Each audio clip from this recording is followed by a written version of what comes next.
Welcome to my channel, where we discuss everything and all things politics, economy, and development in Nigeria and around the world. Uh, I'm supposed to have done this live around 10 o'clock in the morning, but because of the usual Nigerian challenges, I was not able to do it. So I decided that it's better late than never, even though it has passed 10 o'clock in the morning when I ought to have done this. But I think it is better that I do it, no matter how late it may seem. But it is important because the issue that I want to talk about briefly is about the transparency of the 2027 election. This is because while we have been talking a lot about who will be the presidential candidate of whichever political party, be it the opposition coalition alliance known as the African Democratic Congress or the ADC, or the People's Democratic Party or the Labour Party, where we have been had issues debating who will emerge presidential candidate at any of these parties to face President Bola Ahmed Tinubu, who it is obvious is going to be the presidential candidate of the ruling All Progressive Congress. Not a lot of attention has been paid to the issue of transparency of the next election. How do we make the next election to be free and fair? How do we make the next election difficult to be stolen? What is the hope? Because it's not enough to say that Peter Obi is going to make a new Nigeria possible.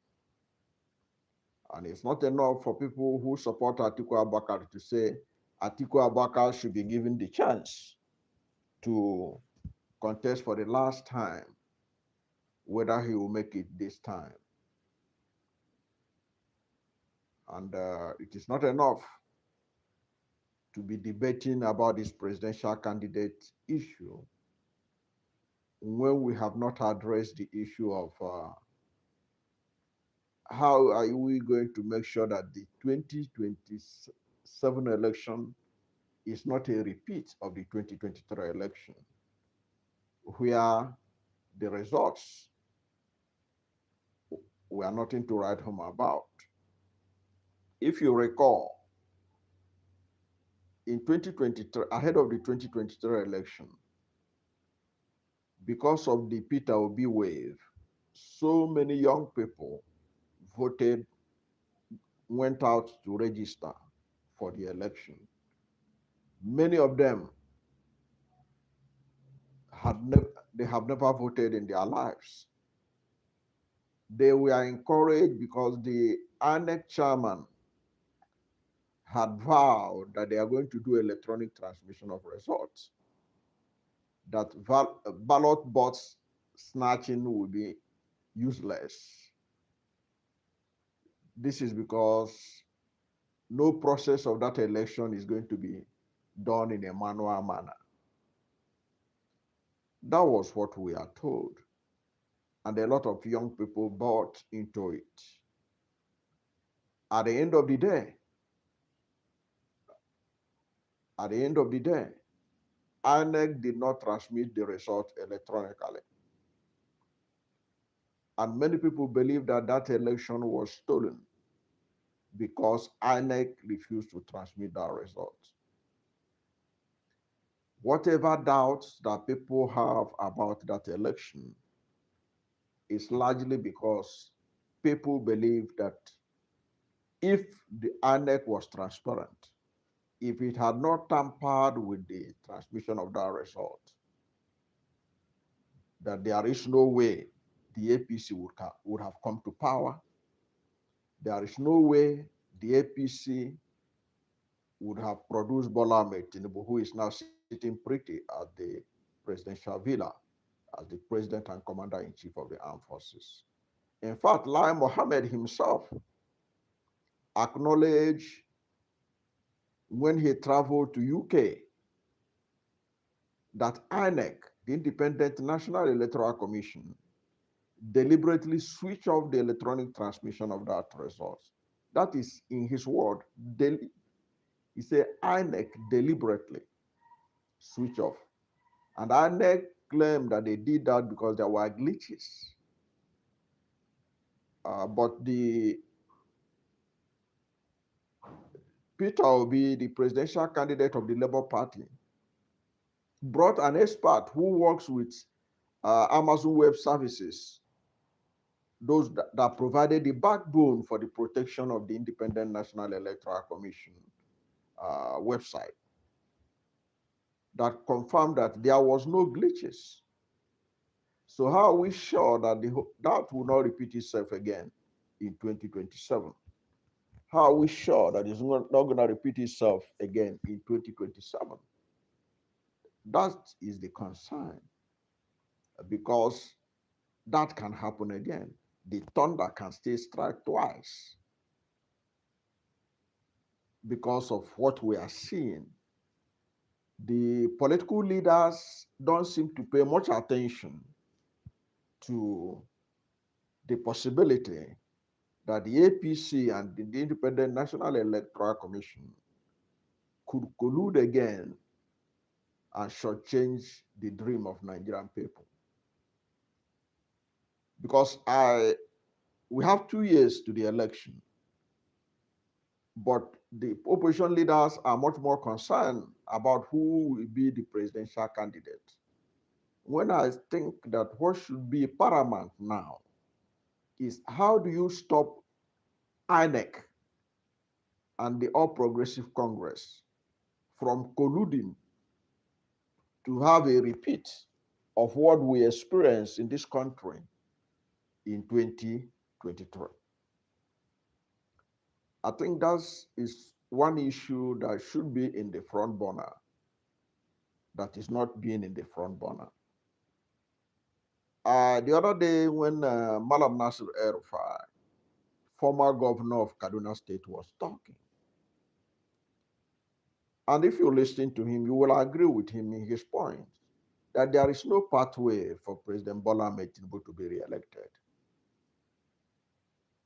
And he said that even though Tinubu may be in control of, is in charge of INEC, that the INEC is on his side, that the security agents are on his side, and he has all the money, that he's going to see the shocker in 2027, that he's going to be defeated, that he's going to come a distant third. That is very possible. In fact, I'm among those who believe that if the election in 2027 is free and fair, before 12 noon, President Bola Ahmed Tinubu will be packing out of the presidential villa. However, before we can be sure of that, there is urgent need to examine the Electoral Act and remove the ambiguities that INEC had used to deceive Nigerians. Recall that INEC, ahead of the 2023 election, told us that electronic transmission of results was mandatory. And they cited even the Electoral Act to say that it was mandatory. I remember the Director of Information of INEC at that time, Okoye, in several occasions assured that INEC would do electronic transmission of results, and they didn't do it. It therefore means that there was a lacuna in the Electoral Act. So if we must save the situation in 2027, there must be a need to ensure that electronic transmission of result is not optional. And that is not all, because like I keep telling people, it is the Oyibo that made pencil that also made eraser. It is not only it's not enough that you say that everything will be electronic, including uh, all the processes that is involved, voter accreditation, everything electronic. But it is to ensure that INEC does not have a monopoly of the back end of the Independent National Electoral Commission. By that I meant that the law has to be amended to make it compulsory that party agents must be at the INEC headquarters, at their situation room, where the back end of INEC is, so that these party agents who are likely to be ICT experts will be there monitoring the results as they are dropping in from all over Nigeria in real time to ensure that there is no manipulation by INEC ICT officials and that everything will go well. That is possible. We can do it if we are sincere. Even the National Assembly we have now, everybody have accepted that they are rubber stamp, but they can also be used to ensure that that is done. I know it may be a tall order to convince the present National Assembly that are dancing to the tune of the president to make the necessary amendment. I understand that some people are saying that that is probably why the opposition leaders have not made it the major issue, even before aligning to talk about whether the president should come from south or north and who will fly the flag. It is like they believe that the National Assembly is already sold to President Bola Ahmed Tinubu and that they are not likely to amend the constitution. But Nigeria has international partners that can be make Tinubu and National Assembly to do the right thing. We have a situation right now where you have a president in the United States who is not like Joe Biden and Barack Obama that brought the APC to power. They are more likely to put pressure on the Tinubu administration and the National Assembly to amend the Constitution, to amend the Electoral Act, to ensure that all the loopholes that the Independent National Electoral Commission have been using to manipulate the election one way or the other is taken care of by the law. Our international partners will be very happy to help Nigeria to have a better election than what we have presently.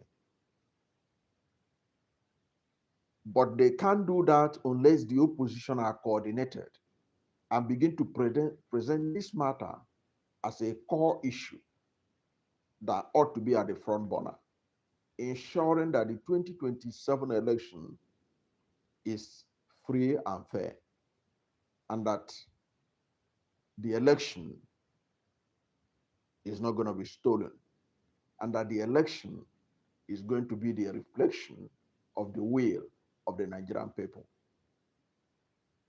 If the opposition leaders are not hammering on that, the international community will not pay attention to that.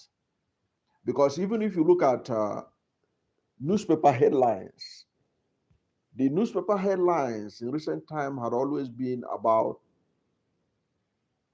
contestation. Who is going to be the presidential candidate of ADC? Who is going to be the presidential candidate of the Labour Party? Who is going to be the presidential candidate of GA, whether they are going to endorse Tinubu and others? Those are the headlines. The headlines are not dominated by the fact that there is no guarantee that the 2027 election will be free and fair. Because if we go to the election in 2027 with this same electoral act that produced Bola Ahmed Tinubu in 2023, what is the guarantee that this electoral act will lead to a better option in 2027? Like Albert Einstein said, madness is repeating the same thing all over and expecting a different result. Repeating the same thing all over and expect a different result. We have to get to the point where we have to, first of all, get to the root of our challenges. And that root of our challenges is on election. How do you make it transparent? How do you stop the riggers from rigging? I keep telling people, the only reason why European politicians, American politicians are not stealing money like Nigerian politicians is because they know that there are consequences in their stealing, that they are likely to be caught, and that when they are caught, they will pay a price. But the reason why politicians in Nigeria steal with reckless abandon is because they believe that nothing will happen. They believe that they can walk through the system and get away with it. And the reason why politicians treat Nigerians with disdain, you know, politicians, they treat most of them, they treat Nigerians with disdain. Why do they do this? Because they know that the Electoral Act, they can always manipulate it. They know that INEC is on their side. They don't really need your vote. All they need is INEC. That is what should be dismantled. That criminal enterprise in our electoral process that made politicians not to respect the Nigerian people, elected officials not to respect the Nigerian people who supposedly elected them. Because if they know that the vote count, the day Nigerian politicians realize and understand that the vote will count, that's no more manipulative process that will help them or save them, they will do the right thing. They will behave like the Western politicians. They will behave like the American politicians. They will behave like the UK politicians. But they will continue to behave the way they are doing because the electoral laws, INEC, and all the institutions, including the security agents, are at their beck and call. And that have to be cut off. Nigerians have to protest and stop that from happening again in 2027. And how do you do that? You have to do it by law because Nigeria is a country of laws. Nigeria is not a banana republic.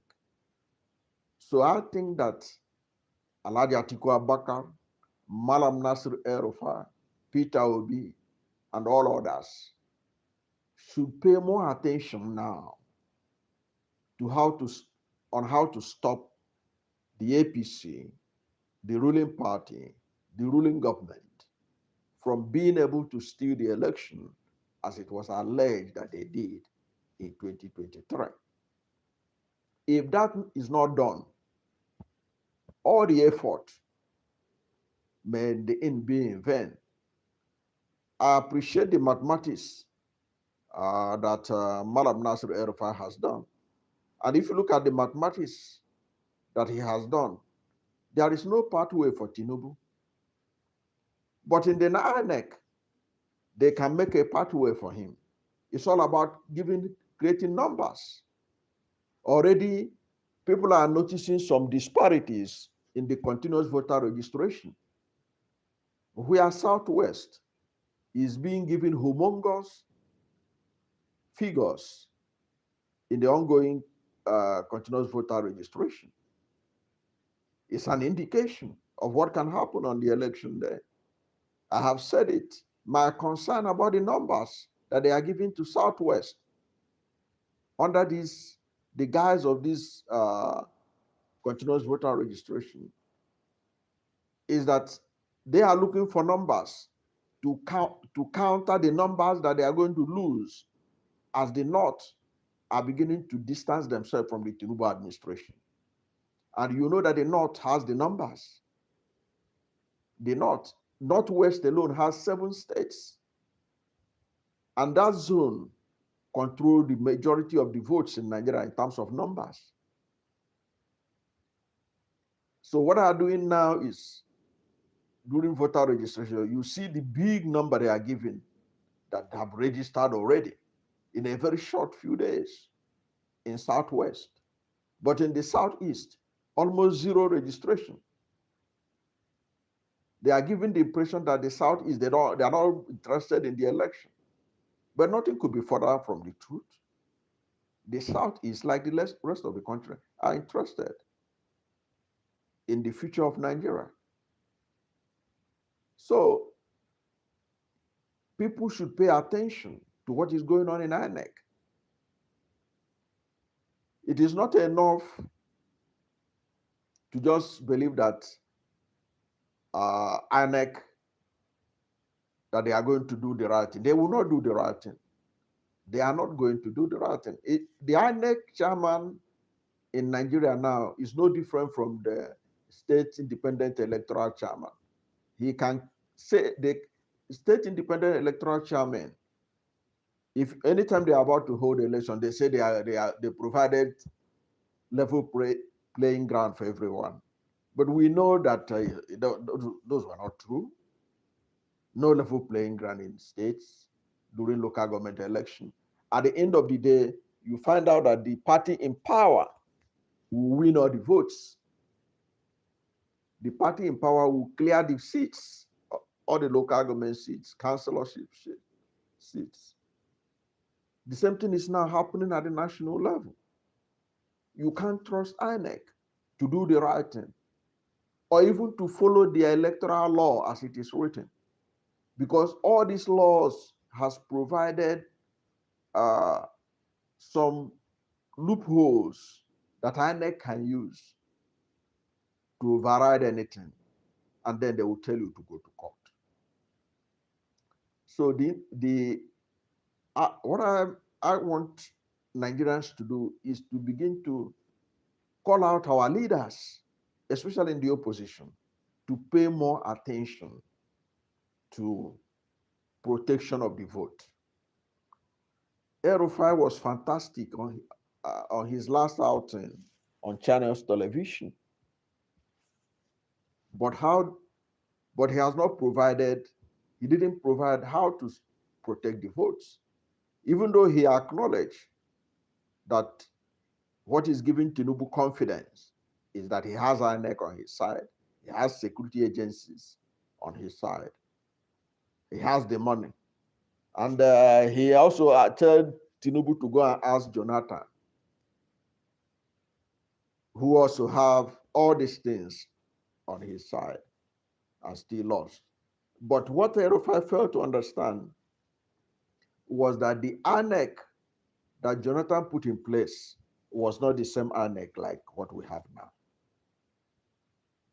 The INEC that Jonathan put in place was an INEC that was ready to sacrifice him, because Jonathan as president was a Democrat. He was looking for the best for Nigeria. In fact, it was as a result of the electoral reforms that he made that brought Jega to be the INEC chairman in Jonathan's pursuit of transparency. There are many people who question that election, but like Jonathan said recently, having appointed Jega, what excuse does he have to say that the person appointed has rigged the election against him? So that was why it was easy for him to throw in the towel and say, look, I don't want to drag with these people. They are going to set this country ablaze. And he sacrificed his mandate. So saying that Tinubu should call Jonathan for a lesson on the election is not the same. Tinubu is going to appoint a new national chairman of INEC before the next election. He will probably do it before the end of the year, when the present tenure of the INEC chairman must have finished. But there is no doubt that Tinubu is not going to put somebody who is going to be against him. That is why there is need for a law that will put that person in check, even against the wishes of that person. That, to me, should be the way to go. Amendment of the Electoral Act. That is the way to go, to ensure that all the loopholes that INEC use in manipulating the election is not sustained. Because as long as INEC is given the opportunity in the Electoral Act to choose whatever it likes in terms of determining whether to use electronic transmission of result or to use manual, INEC is going to do whatever that they see will favor the ruling party. And you know that whatever will favor the ruling party will not be able to favor the people of Nigeria. The reason why the ruling party is in a fix is because despite their self-praise of their accomplishment, how things are getting better, the Nigerians that they are superintending over are saying otherwise. So what the Nigerian people need right now is opposition leaders that will stop INEC and the ruling party from rigging the coming election. That is what should be paramount. That is what Mr. Peter Obi, Alhaji Atiku Abubakar, Malam Nasir El-Rufai, Rabi Musa Kwankwaso, and others should be hammering upon right now. How to stop the election of 2027 from being stolen. I don't know what you think about that. What do you think is the solution? What do you suggest should be done to ensure that the 2027 election is not stolen like 2023 election? Whatever position you hold, let's hear from you at the comment section. Thank you for being part of this brief and the late live. I was supposed to have done it by 10 o'clock because of other challenges. I was not able to do it. But like I said, never late than never. Thank you. And don't forget to join this channel, be our member, and you have a lot to celebrate with us all the time. Thank you, and God bless you and yours.